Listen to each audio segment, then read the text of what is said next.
Musical Talk, the UK's independent musical theatre podcast.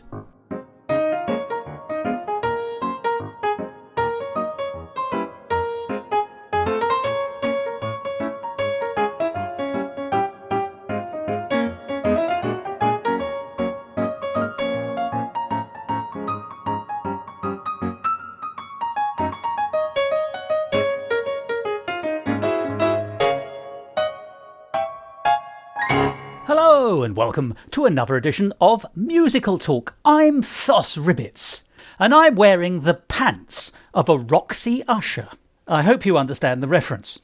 If you don't, it's considered to be an excellent thing from the lyrics of the song You're the Top from Anything Goes by Cole Porter.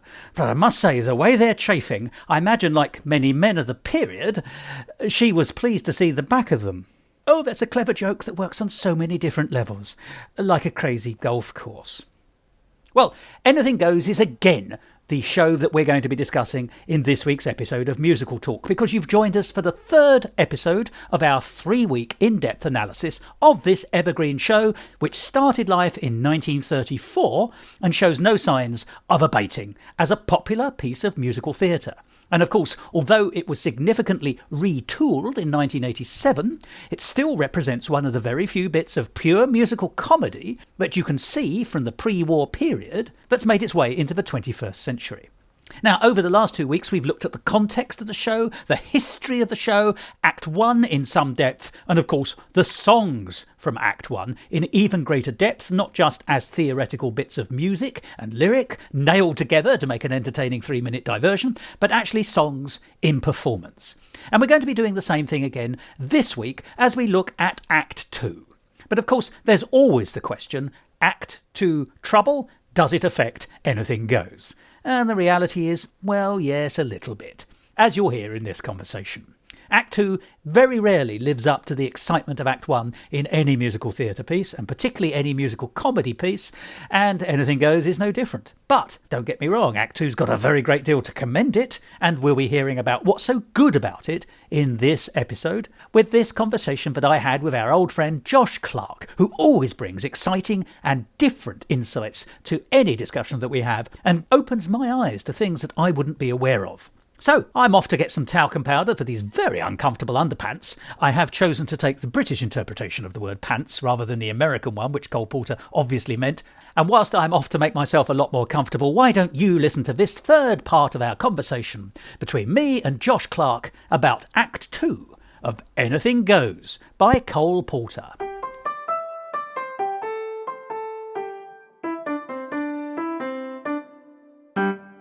Musical Talk, the UK's independent musical theatre podcast.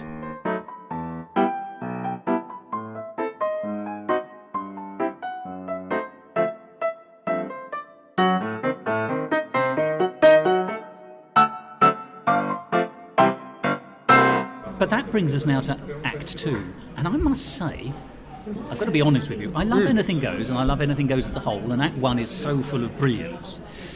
But I think it's very difficult for Act 2 to come up to that level of brilliance. In fact, the quotation you made from the lady you were sitting next to, who said, how are they going to top that number? I don't think they top the act in Act 2. No, and it was almost the thought that I had when she asked me that, having already seen the show. I didn't have the heart to say, I don't think they're going to. I Leave think, now. And you're right, it doesn't. I think the end of Act 1 is the apogee. It's the theatrical highlight of the piece, isn't it? I believe the phrase we're looking both for is, it's the top. It's the Louvre Museum. Why not, Ed? Why not? But yeah, it really is, and we've already talked about how all the different elements come together, and I don't think they do in that as powerful a way again. Yeah, and I think that's fair. It's still chock-a-block full of good stuff, but there's another element to Act 2, which is actually that in terms of showstoppers, it's only got one bona fide one, I think, and we'll talk about that in a minute, Blow, Gabriel, Blow. It's got a few nice songs. It's got one song which I think is actually unexpectedly pretty and lovely, but isn't needed, and actually the narrative also stalls. So we'll go through it. But I think, it is. We don't want to be anything other than honest, which is Act 2 isn't as good as Act 1. And it would be interesting to know what we think could have been done about that. So let's talk about it and then see where if we're dramaturging, either in 1987 or 1934, they decided to come to us somehow through a form of clairvoyance, what we might have said. But it opens with a perfectly reasonable chorus number, which is Public Enemy Number 1, where, as we've mentioned, Billy Crocker is being feted as Snake Eyes Johnson. The conceit is he's now the talk of the town on the ship and being feted, and everything's in his honour, and to a lesser degree Moonface is sort of hanging on his coattails. There's a lovely scene actually where Moonface is trying to sort of get into the scene. Yes. He's sort of behind him. It's a Me Too kind of, everyone look at me. I've written, funnily enough, on my notes as I was watching this, I wrote very GNS, and what I mean about that is it's actually very GNS in what we think of stereotypical GNS. It's a light introductory act 2, but actually the chorus repeat the words in that thing that people actually do when they're parodying Gilbert and Sullivan. But the song is perfectly adequate, and what it does, it reminds us Billy Crocker is not just Billy Crocker at the beginning of Act 2. Well, no, I was just going to say, because we're talking about this opening Act 2, but to go right back to the start of our conversation, it actually comes after the musical entr'acte. Oh, it does, right. Tell us about the entr'acte. Well, not too much to say about it musically, apart from the fact that, we were talking about the effect of the overture earlier, and on allowing, therefore, the show to open in a calmer way. Yeah, songless. Exactly. Yeah. Well, we get the same sort of thing here, because the entr'acte is harking back to music we've heard in Act 1. It's giving us a little bit of a foregleam of numbers still to come, rouses us, gets us ready, gets us settled, and then curtain up, and the song can be like this, a bit more development of character-ish. Yes, ish. Yeah, and to be honest, if we hadn't had the interval, this brings us back down, doesn't it, after the end of Act 1, which is important because we're expecting it to go back up to where Act 1 finished. Do you know, that's a very good point. Yes, actually, if this is playing the mood, it also needs to go back down in order to go back up for the next song, which is the up song. So you're right, it has a function, which is actually in terms of the profile, the emotional profile of us as the audience for the piece. By the way, I just want to briefly stop off and say I'm giving you an imaginary gold star for foregleam. Oh, well, thank you very much, yes. Mr. Shakespeare, an excellent word I hadn't come across before.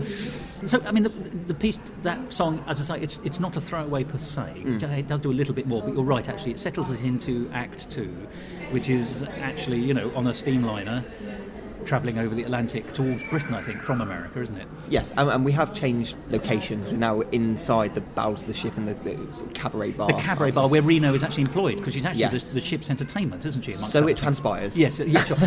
As the plot would have it. Yeah.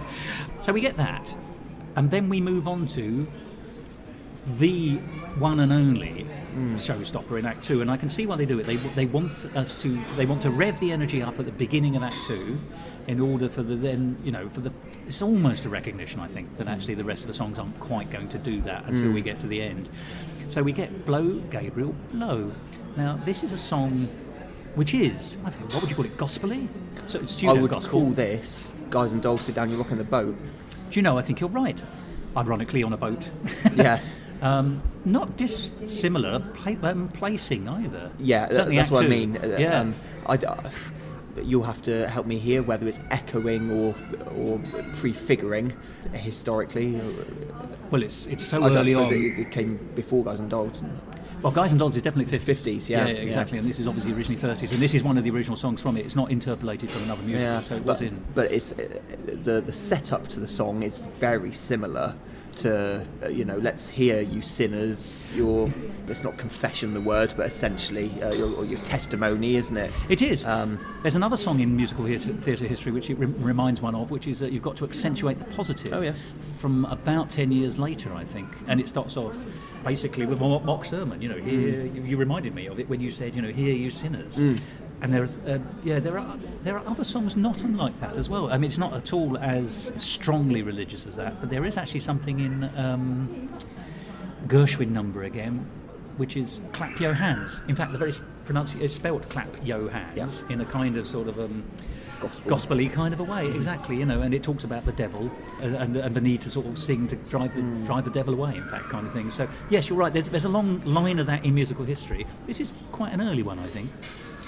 Yeah, I think it must be. And going back to the origins of the show again. Here, do we have the writers and the composers and lyricists bringing in the other theatrical influences around at the time? We said that Anything Goes stands apart in being the big song and dance show of the time, but here we have the much more intimate, and it is crowded on stage at this point, yes. isn't it? All sitting around the sides, much darker in feeling with the lighting. That's right, much more Art Deco-y. Yeah, completely, yeah, that is exactly that Also style. slightly slinkier, because actually Yes. Reno takes a overdress off to reveal a slightly slinkier underdress, shall we say. Yeah, exactly that. So we are playing with the genre a little bit, and it's less farcical here, isn't it? Definitely, yeah. Despite it still being silly in content. It's also a diegetic number, in the sense that we are the audience watching them, the people on the stage, watching a song actually being performed for them by a singer. The other thing we should never forget here, of course, is that Ethel Merman was in the role originally. And this is absolutely a song for Ethel Merman. It's called Blow, Gabriel, Blow. It's sort of making allusions to, Gabriel's trumpet, angels' trumpets. If there was one singer in America in 1934 who could sing like a trumpet, it was La Merman. And incidentally, anyone who knows anything about Ethel Merman, or even if you don't, do search online and see if you can find, because it's sometimes available on YouTube and other streaming services, the very late flowering of the Ethel Merman disco album. I think it's one of the last things she recorded before she passed away. It's about 1977, 1978. And she sings her hits, so they are her 1930s, 40s songbook, to a dubious disco background. And it's an album that everyone should hear once, I think would be the answer. Anyway, there we are, that's Ethel Merman. But I think, actually, this song it feels like it was designed for Ethel Merman. It's designed for someone with what used to be called big lungs. It's very much if you've got a big cake hole and you can sing out of it, then you're fine. But I tell you what was interesting to me, the orchestration on the version that I was watching, I think the orchestrator's been sly again, because in this case, he's put in some orchestrations which make it sound like you're in the Cotton Club or Duke Ellington's club. It was orchestrated to sound like Ellington had written it rather than Cole Porter. And I thought that's interesting. That does a number of things. Of course, Ellington is more likely to be connected with that gospel sound. I'm sorry to say, but that's the race politics of the 1930s to a degree. But he did also have, a huge reputation and played in all the fashionable joints. So he certainly would have appeared in a venue not unlike the one we're seeing on this ship, as in club form. And then we get the choreography of the piece, because there's a dance, but it's actually a little bit before the dance. We get the Reno and her female singers singing and dancing. But every now and then, the dinner-suited men in the audience suddenly strike poses, like they're having an evangelical epiphany. And so there's a kind of throwing themselves in the air, hand movements, which we sort of now recognise as being sort of almost Fosse-esque, but actually this is pre-Fosse in terms of its writing. But, they strike poses. And poses, I think we would spot as religiously rapturous. Properly the rapture. It's like they've been converted at that moment through their confession, which is what this song's all about as well, ostensibly. And then we get the much bigger dance. But it does go on for a very long time. I like it. It's a showstopper, and it also knows it's the last showstopper before the end of the motorway. So it allows itself to linger. Did it linger too long, or is it actually a masterpiece in its own right? Yeah, no, it didn't for me at all. No, not me. I think I was still living off the vapours of Anything Goes at the end of Act 1, so I was quite happy for refilling your tank, for that to carry on, absolutely. And like you say, a lung buster. Well, the leading lady that we had in this production was absolutely fantastic. So it could have gone on for twice as long again for me, quite frankly. As a good showstopper stood in a way. If it's still got the energy in it, let it go. So I thought it was a really good start to the second act. But what's interesting is the second act starts. It acts, and particularly this song, because we've had two songs by now, and actually at this stage the plot has not moved on at all. There is no movement in the plot. We start with here's Public Enemy number 1 in the nightclub area of the ship, and then we watch a song in the nightclub area of the ship. As yet, Billy hasn't been denounced as not being Snake Eyes Johnson and therefore clapped in irons, which is the next thing that's going to happen. And I've actually written in big capital letters, but nothing has happened. So we get about 15 minutes into Act 2 and nothing has happened. Now, you have to get to the end of the show to realise that, one of the confessions in that actually is the linchpin of the resolution of the whole piece. It is, but denouement is prefigured here. The setup... Fore gleaning is going to take place. Yes, indeed. So the setup is given, and it almost feels like when the show was being put together, dramaturgically here, let's go. They knew that needs to be planted, but then thought, oh, okay, well, we can also make this into a big number 2. As it were. Yeah. This information has to come out here. Yes, you're right, absolutely. So, plant it quite. Yeah. So it doesn't stick out so much like a sore thumb, and indeed it is actually nicely concealed, because we're talking Evelyn here, aren't we? So yes, Evelyn right. makes a confession, and everyone thinks, it's going to be an enormous confession, and actually, even though it is actually relatively out of character, or seemingly so, for this character as we've seen so far, it is also, I think, also quite light. Yes. Timid. Yeah. It's not the kind of confession anyone's expecting. Yeah. It's both intimate and truthful, and actually not headline material. Well, no, because the reaction of the other people listening to it in the scene Yes. is, What? Yeah, laughing at it, really. Yeah. We were expecting so much more. So, Blow Gabriel Blow is marvellous, and it does all of this. Once again, is the last real opportunity for the actor playing Reno Sweeney in whichever version to show off all their capabilities again, because it's the singing, there's a lot of movement, there's some acting, there's even a costume change, as I said, I know that's a technical thing, but that's actually, you don't want it to go wrong, you don't want to struggle out your dress like you're putting your pants on after swimming in the sea behind a towel, that clumsy falling over kind of thing. It needs to be done beautifully. It was that kind of, and having the confidence to own the stage, actually, that's the point. Yeah. Particularly when although you're on the stage with all your other performers, they are watching you. Yeah, well, absolutely. Yeah. And the way it seems to appear to me is Act 2 is basically tiny little plot revelation, i.e. so the next one is Billy and Moonface are locked in the brig because they're revealed not to be Public Enemy number 1. Although Moonface is technically Public Enemy number 30, but he's still unfrocked as not being it at this stage. And then we get songs which are lovely and sweet, but a little bit fillery, if that makes sense. So there's one called Hope Harcourt sings her Goodbye Little Dream, Goodbye, which is a perfectly charming song. Nice, yeah. But I can't remember the melody. And it's not a song. There's probably a reason it's never made its way into the Cole Porter top 10, as it were. And it's interesting, the song was written and cut from a number of shows. It struggled to find a berth originally, so it was written in 1936, not for Anything Goes.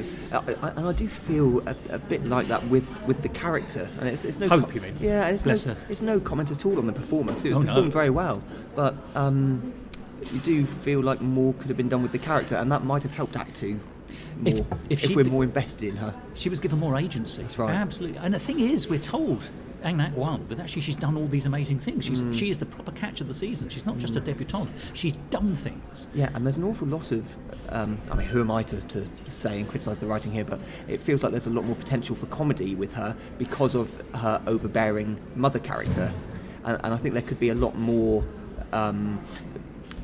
pulling and pushing between them than there actually is. There could be more meat in that relationship, yeah. Except the problem is, I think, if within the confines of the 1930s and being the ingenue that we were talking about, the ingenue's not really allowed to have, she's supposed to be this terrible thing. It seems terrible in a 21st century viewpoint, but her role is to be the sweet love interest. Indeed.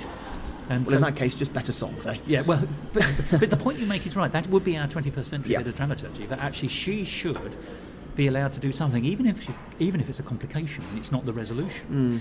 She's not allowed to fly a bit.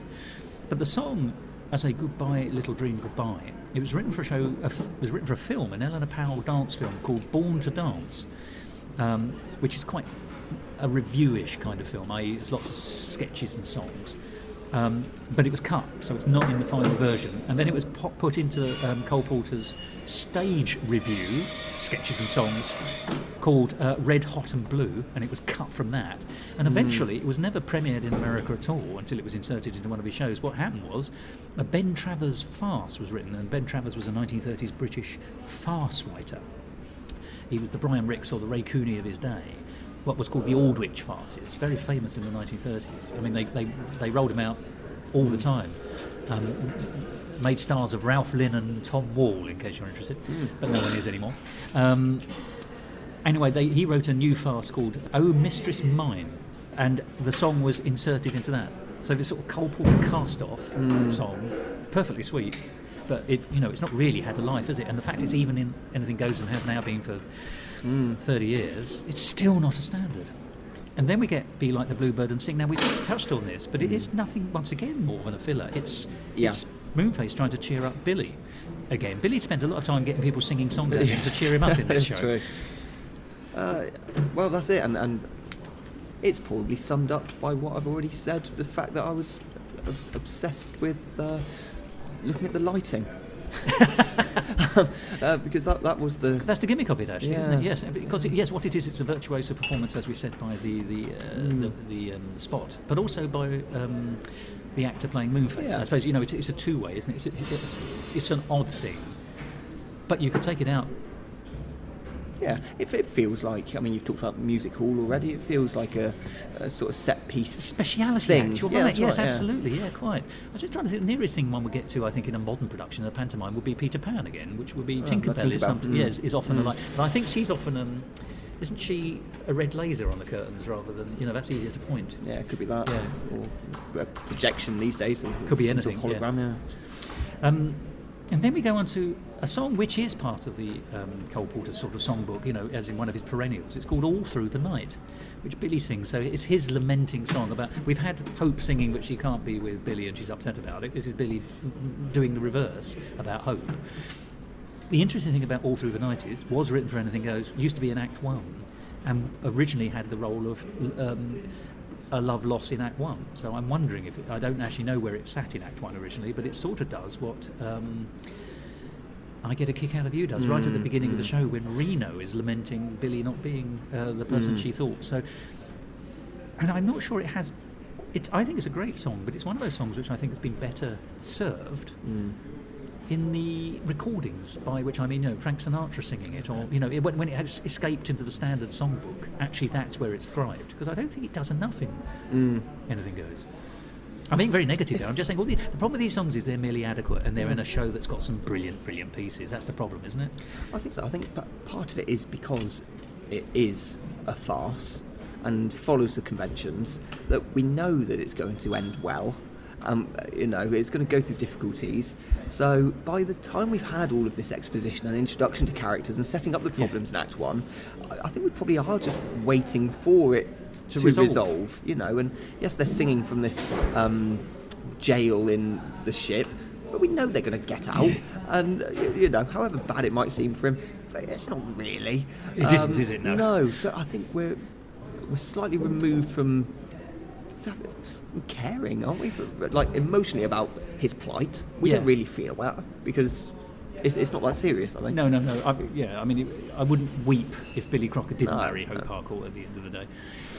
I think you make a terribly good point there, but actually, in a sense, we've been spoiled in Act 1, and actually acting. So it takes a French farce model, doesn't it? The French farce is the one where everything gets to a state of farcical chaos at the end of Act 1, and then tidies itself up in Act 2. Yes, that's exactly what it is. Yeah, whereas British farce tends to take you to collapse at the end of Act 2, and this doesn't collapse; it resolves. So it's a French farce in its model. But the problem with French farces is you're essentially watching chaos undone. And dramatically, that's not that exciting, and you have to make it a comedy. And that works in a farce, that's normally physical. This has elements of that, but of course it's actually relying on song and performance. And the problem is, you pop someone in a prison, they're not going to have that much opportunity. Yes, and what you're probably going to need dramatically then, if in this French farce thing, if you've also got romance and tragedy, is for you to actually be invested in it working out well. And some real jeopardy, perhaps. Actually. Yes. Yeah. And because, as we'll get onto in a moment, the way that this show does resolve with... basically couple switching. Yes. You can't allow yourself to get too involved in the couples that as they are all the way through the piece. Oh, do you know, you make a very... Yes, you're right. It's a switcheroo at the end. And the switcheroo means that, actually, yes, because it comes from nowhere and means nothing. Do you know, that's terribly good. Yes, you're right. Even within the cartoons of Act 1, the emotional bonds aren't going to mean anything. And that's been pretty much signposted all the way, hasn't it? You know, that is a very interesting point. Gosh, you're absolutely acute, if I may say, today on your observations on this, because some of these things I hadn't clocked the importance of that point. And particularly, well, I suppose all these songs are actually about the real relationships which are going to happen, coming to be, but, I'd say it's all signalling it's going to happen, isn't it? Then we get the next song, which is, I think, a song that people think is a showstopper but isn't, which is when Evelyn sings The Gypsy in Me, Yes.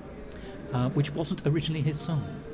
It was originally sung by Hope, believe it or not, in the 1930s version. Well, I didn't know that, but I do believe that. Yeah, you can see it, can't you? Yeah, I think that might be better. It gives her more of a, because it gives her the passion and the oomph, which actually she's sort of been lacking. That would be her revelation, that she's got hidden depths of character and passion, which we haven't seen. So she's deprived of that, and it's given instead to Evelyn, instead of his original plot, which is that he turns out to be this big manipulative businessman who's all been doing it. You know, so it makes him a nicer person, and sort of counters the silly ass toff. You know, the British chinless aristocrat wonder. I've got to say, though, that is the one moment that did bring me out of it slightly, as Did it? slightly stretching the Credulity? Yeah, just slightly too far. So it's interesting that it wasn't always that way. You see, the thing is, I can sort of buy the idea that actually within a very stiff, you know, well-respected British aristocratic family, there is, there's a black sheep of the family, to use the old-fashioned term, who dallied with someone outside the bloodline, who may well have been, for the purposes of this song, a gypsy, and that's where the sort of the pockets of passion are. So historically, it sort of makes sense. Of course, yeah. But you're right, because it's not written for him, No. and it's been given to him, and one doesn't buy it because we've not even seen. You know, he's so stupid he can't even hear properly. As it turns out, but every time, you know, there's his running joke, isn't it? But he writes down American slang and what it means in English. But the problem is he invariably gets it wrong. And you think, actually, I think he's got a hearing impediment. But what I've written here is, funnily enough, lovely nonsense, because the song is perfectly charming. Yeah. But I don't think, and it wakes up Act 2, but it doesn't show stop Act 2. I think that's it's an injection of energy, but only it's like one lump of sugar, not two. Yes, yeah, no, it doesn't show stop, but as we've said, it nothing really does after Blow Gabriel Blow, really, does it? No. In fact, they did everything after it does blow, rather, but that's the problem. But there are a couple of lovely things in it. And once again, I think that the orchestrator has once again snuck in a couple of clever bits and pieces. So there's, once again, I could be told I'm wrong and it's actually a generic piece of music, but what I can hear is Noel Coward's Nina from Argentina has been smuggled into the orchestration. And I don't know how well you know Noel Coward and Cole Porter, but they were friends because they were sort of doing similar things in their respective countries and used to spoof each other. You know, Cole Porter didn't allow people to parody his songs except Noel Coward, and Noel Coward did the famous version of Let's Do It, Let's Fall in Love, which is actually sometimes played more often than the original now. And the favour was reversed in the sense that Cole Porter wrote a song called What Am I to Do, which is all about a lovelorn man at the Cosmic Ritz, as in the Ritz restaurant, you know, classy, which is his version of a Noel Coward song, and he even signed it as being someone called Noel Porter. Right. Mix of both their names. Nice. So they do go way back. So it's a perfectly decent fit to have a Noel Coward flavour to a Cole Porter song, and it's the orchestrator who's done that. But The Gypsy in Me, as I say, is lovely nonsense. Yeah. It turns out to help drive us towards the end of the plot. And then we get the song I described as being the song that I really liked, an unexpected gem, but is completely jettisonable. There's a word. Which is called Buddy Beware. Now, do you remember it even? Not with any great detail. Well, Moonface has got a kind of female friend, and she's very keen on the sailors, and that's been useful. You know, she seduces the sailors to get hold of their. She seduces the sailors to get hold of their sailor costume, so that Billy can be in disguise in Act 1. But it turns out as quite an important characteristic for her. But she's keen on the men. This song is in fact her being surrounded by the male sailor chorus. Who are all keen, as we've established earlier on female company, and she is very keen on male company. In fact, it looks like she spent the night in a lifeboat with two of them. Yes. I think they describe her as creative, which just tells you everything you need to know. But she sings this song called Buddy Beware, which I think is essentially Don't Get Too Close, Boys. Yeah. It gives her something to do, because she's not had much to do except be comic foil. Yeah. It is actually a rather lovely song. it feels to me it's about. I don't know if it's original. I actually don't know if it's original or whether it comes from somewhere else. But I will say this: it feels to me like it was written in the war. It feels to me like a war song about sailors and their love interests. Dalliances. Yeah, exactly. When also things were socially a bit more liberal. So actually, people were turning a blind eye, shall we say, to that kind of thing because people could die tomorrow. So it's a song, but I think it sticks out like a sore thumb because it's a very strange penultimate song. It's actually it has the function of being the 11 o'clock number. Yeah. And it isn't an 11 o'clock number. It's just a minor character getting her moment, which is lovely, with some other minor characters who are even more minor. Don't have names, the other characters, the sailors. And it's just a filler. So what we've had all these lovely, adequate songs after Blow, Gabriel, Blow, but none of them are quite good enough. None of them really push the plot. None of them are showcases even for Cole Porter as a lyric writer. And then we get to the finale, which is actually lovely into Anything Goes, and everybody marrying everyone else in that kind of, I can't now marry you, so I will marry you. Yes, right. That's fine with me. Yeah, it becomes, we go from fast to panto. Well, yeah, we do, yes, absolutely. And it is the big switcheroo, it really is. Right, fine, how are we going to pair up? And here's the captain who can perform the marriages, thankfully. Starts off doing a funeral. That's right, yes. Oh, yeah. Well, I mean, there's comedy to be had, isn't there? Quite. And actually, it gives Eli Whitney something more to do because he's also not actually got that much. No, especially in Act 2. Yeah. Well, his character is entirely building up to having his glasses stolen. And then he goes off the bottom. That's about it. Yeah. Oh, by the way, there was a lovely moment. If you ever watched the video back that was on Boxing Day, when Eli's in his cabin. So this is when the spectacles are removed by Moonface. He's in his cabin. He thinks that Hope's mother is coming to pay him a visit. So when he hears a knock on the door, he takes his spectacles off and he puts them in on the film. He puts it in his right pocket in his jacket. Then Moonface comes in, and realising it's not, after a moment of mistaken identity, realising it's not who he thinks it is, he puts his spectacles back on again. Gary Wilmot in the piece pulls his spectacles out of his left pocket, so he's either got two pairs of spectacles, so he can't lose one because it's important. He's got to have the prop. So it could just be you've got one in each pocket, so you couldn't get it wrong, or we were watching two nights recorded cut in with each other. Yes. I mean, it's a tiny thing, but I thought it just didn't make sense to me. We don't miss a trick on musical talk, do we? Spatial awareness. Yes. So let us get straight to the finale, which will be not just the finale of Anything Goes, but the finale of this run of episodes about Anything Goes, where we've actually spent a lot of time really pecking away at the coalface. I think with really lovely Cole Porter face. You win the episode. You get the episode wrapped up and sent to an address of your choice. Well, it was a moment ago when you were talking about the sailors as minor characters. I was going to say that's Billy Elliot with all of those. You have had your sugar in your coffee, I think. So finale, it does what finales often do, which is it doesn't bring in new material. So it is lovely, followed by Anything Goes. Did you get a sense that we were all just biding our time to get there and everyone goes home happy when you were seeing it last night? Oh, completely. Yeah. Completely. I don't think it hides that fact at all, you know. Well done, everyone, we're here. Yeah, it's absolutely telegraphed that this piece is going to finish with pantomime weddings of some sort. Everything that's gone wrong is... We've had further hints at this earlier on when... even silly things about the criminals being celebrated. Yes. Things that should go wrong end up coming up roses, And vice versa. Yeah. Exactly. And we get all that. And we think back to the purpose of why this was written. It is just meant to be pure entertainment, isn't it? And it is. We've got to finish like that. And actually, I think that the ending does salvage Act 2, actually, because it doesn't finish quite with the power of the end of Act 1, no, but it still does bring that same music back, and you get the full cast, and it's just a celebration of the whole show, isn't it? And the loose ends of the farcical plot are actually tied up, even though they're tied up in an absolutely nonsensical way. Yeah.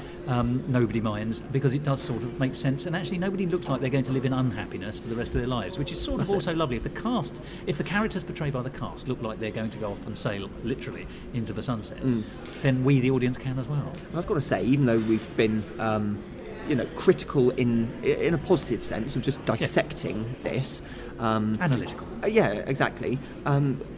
I don't think we're being negative Oh, about no, it. not at all. I love Anything Goes. Yeah, exactly. And when I watched it, Act 2, I thoroughly enjoyed all of it. We're just really looking at the merits of the music and all that sort of thing.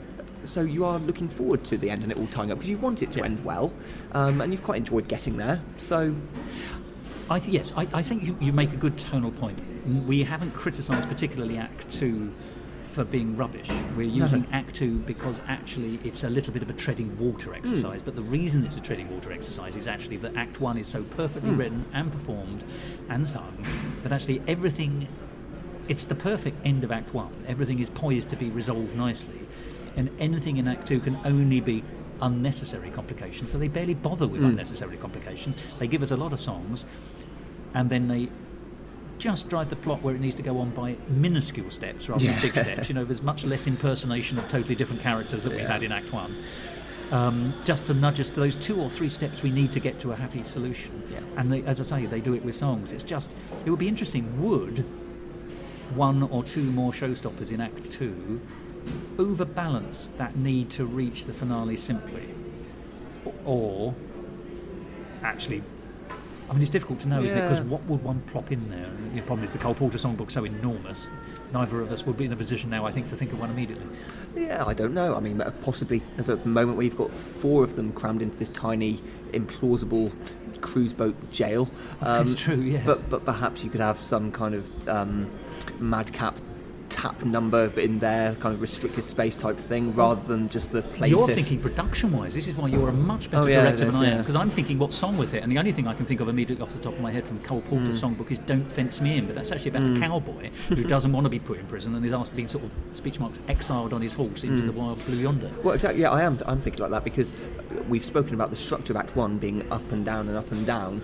Just like the sea. Just like the sea, whereas I think Act 2, the sea is pretty calm, isn't it? Yeah, it's after Blow Devil Blow. We're kind of all on the level. It's a nice level, but it is on a level. The wind has dropped. Yes. Yeah. But we conclude, I think, and we will conclude now, with the point you've made very, very soundly, which is that Anything Goes is actually brilliant, and our analysis of it is nothing more than respect for the work, respect for the performances, respect for the production, and the fact that we loved it. Oh, absolutely. It's easy and probably lazy just to criticise producers for doing revivals of shows that have had revival after revival, in all sorts of places. A mere 90 years worth. Well, exactly. But I think we started the conversation by saying I'll definitely be looking out for the next one in a few years' time. I'll certainly go back again. Same here. To be honest, like this and Lady Be Good bring me so much joy. And that is the reason I go. The escapist entertainment, even when there's nothing to escape from. And in fact, actually, I would strongly encourage producers to perhaps look at other great songs from that era. I completely agree. Josh, thank you so much for this in-depth analysis of Anything Goes. And, some people will say, but the show that's as frothy as this doesn't need analysis like that. But I disagree. I think but I genuinely don't. I think we've raised a whole number of issues. You've illuminated things to me which I would never have seen.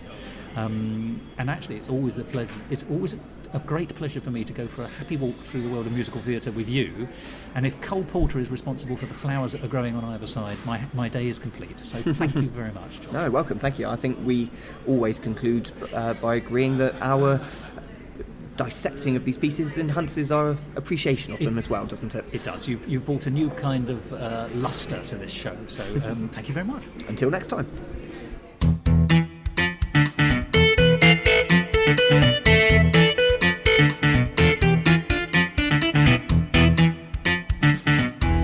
Musical talk. Well, there we are. That brings to a conclusion our 3-part analysis of the marvellous show Anything Goes from 1934. And I do hope that you've enjoyed the way that we've approached looking at this show. As I said in the very first episode, some people will argue that it's just a piece of fluff. And of course, that is an interpretation. It's a throwaway. It was always intended to be a throwaway, a brief diversion in the 1930s to take your mind off the depression. How different times are today. Anyway, the very fact that it's still being performed means that the show has something, and I hope that these 3 episodes have helped illuminate what some of that something might be. However, do join us here again on Musical Talk next week for something totally different. As you know, Musical Talk is a magazine programme in the sense that we talk about lots of different things in lots of different ways as long as it's connected to musical theatre every week. So if you don't like one conversation, you're sure to like the next. At least I hope so.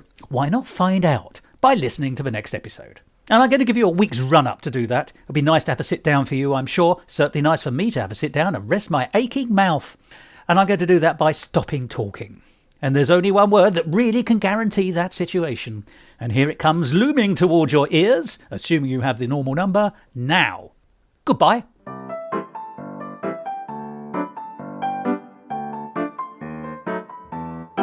This episode of Musical Talk, presented by Thos Ribbits and Josh Clark, and edited by Thos Ribbits. Copyright Musical Talk 2022.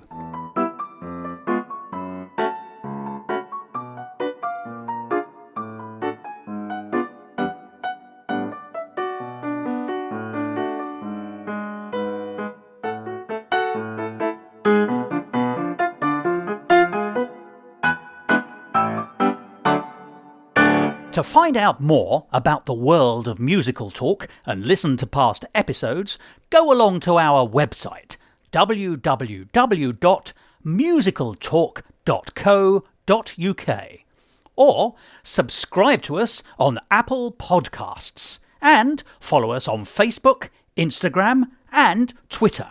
And if you want to follow me on Twitter, you can at Musical Talk Thos.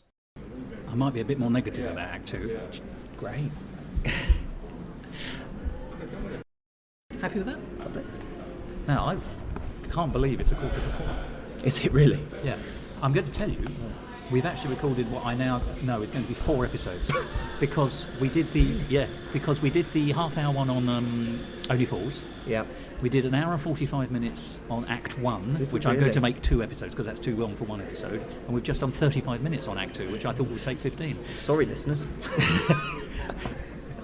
No, I disagree. Get the box set. I did exactly the same thing with Oklahoma the other day. I sat down, funny enough, with a friend up here to talk about Oklahoma, and it was 2.5 hours later when we finished. Wow. And we thought, I can't believe that. But that's actually really interesting.